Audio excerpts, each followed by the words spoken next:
Hello. Today we're running over. This is going to be like April 20th through the 22nd. So parts 4 and 5. So you should already have kind of your business idea narrowed down here, what you're planning on doing. We're going to dive deeper in it. All right, so we'll have part 4 here with the example, kind of talk you through this here again. Everything you do is going to be in red, and feel free that when you actually get done with this, you delete that part before you turn it in, just to make life easier for me.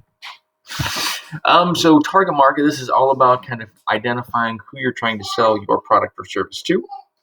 A couple of websites there you can go to. This will show you kind of Bureau of Labor Statistics, get you some things there. You can choose the state, the subject. You can find all kinds of interesting and not interesting things there. And then the Small Business Association. Awesome. That's... Jace, get off my chair. I'll fix that by the time you get this. So determine who your customers are, your target market, consumers, all that kind of stuff, demographics. So, we've done this for the food truck. We have an idea here. Answer the 2 previous questions in the table below. So these are the ages, the gender, ethnicity, income level, occupation, people you're trying to sell your product to. Again, for some of you, a dentist, unless you're trying to be a kid's dentist, your ages is probably going to be most everybody. Your gender is probably going to be most everybody. From everything that's been turned in so far, I don't see anything that's just going to be maybe a certain age. Or maybe, if you're doing a workout thing, you're probably not identifying 60 and older. Maybe you are. The gender, again, I haven't seen anything that's like we're only doing men, we're only doing women. Ethnicity, same thing. The income level, maybe a gym is an upper income level. If you're like a personal trainer type of thing, a bakery is probably, anybody. Dentist, hopefully, is anybody. And then in particular occupations, again, probably not. Although you could say your target market, if you're a dentist, is not other dentists because you're a dentist. But then actually, you might want to be a dentist because that's kind of the strange thing about being a dentist. If you're a dentist, you can't really do your own teeth, can you? Like if I'm a teacher, I can teach myself. Deep thought of the day. All right, and then location again, where you're trying to sell it. So whether that's you already know that. All right, competitors, are they successful? Why or why not? Probably they are. This is probably going to be the hard part. How do they reach their target? How do they reach their market? Is it kind of more online social media? Is it word of mouth? Do they advertise in some other way? Do they just have a website? So I'd make sure you see if they have a website. Identify that first. Maybe there's specials, maybe there's coupons, maybe there's, I don't know. So diving into that a little bit, check out the future outlook of your business. Again, that site actually worked, but the other one, well, based on your research, look like there's room to grow. Is it local, national, global, kind of there. So the example parts for the Compass social media, they kind of age 45 to 65, male and female, any ethnicity. And again, her thing is a little bit, so there's a little more, maybe higher income level than normal for some of what you're going to have. And again, she's targeting, or we're targeting with this, smaller companies. Like you might not, you might want to target bigger.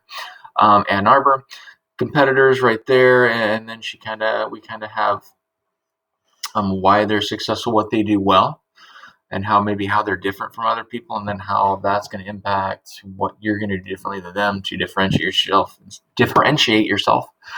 How do they reach their market? Newsletters, all kinds of things like that.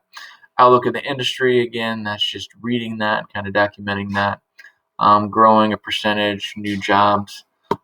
So again, just stupid thing, but more jobs means it's going to grow, so there's a need. Global one.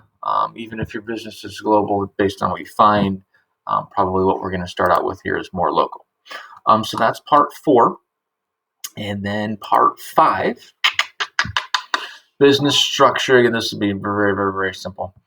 You're just kind of going through the good and the bad of these 4 types: the sole proprietorship, partnership, corporation, LLC. Which form are you going to use? This is not that direct sales thing. This is, your partnership again. If I'm you, corporation, nobody's probably going to do. I would probably stay away from a partnership. It's probably that sole proprietorship or the LLC.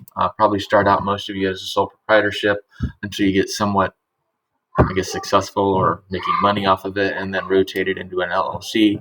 But there would be no issues with starting out as an LLC. So that's separating your business from your personal stuff. So again, if I'm making cookies and my cookies give 100 people diarrhea and they sue the crap out of me, they sue the crap out of the business and me. Whereas if it's an LLC, they're just suing the crap out of the business. So I might just lose my business instead of losing everything personally I have. You're going to find that out when you research. That's JC's. Interesting, I guess. And then what are you going to use and why? Define a customer-based model, business to business or business to consumer. That's basically, are you selling to people or are you selling to other businesses? And brick and mortar, brick and mortar. Are you going to have a place where people come? Is it going to be online? Click and mortar, kind of the best of both worlds there. There you go. And then the example. So for the example for this, I'm not going to give you those because then you just copy them. So that's kind of, he's weird. Sorry. I mean, look whose dad is. What they're going to use is sole proprietorship, and then they're going to explain why. What they're going to do business to business. So that's probably different than what you're going to do. And then kind of that the zoning things. I'm going to, if we were in class, I'd probably talk some about the zoning things and having a business at your house and having customers come in. It's something to think about, especially in Elkhart County because it's a disaster in there. But yeah, so there's 4 and 5. Have a nice day.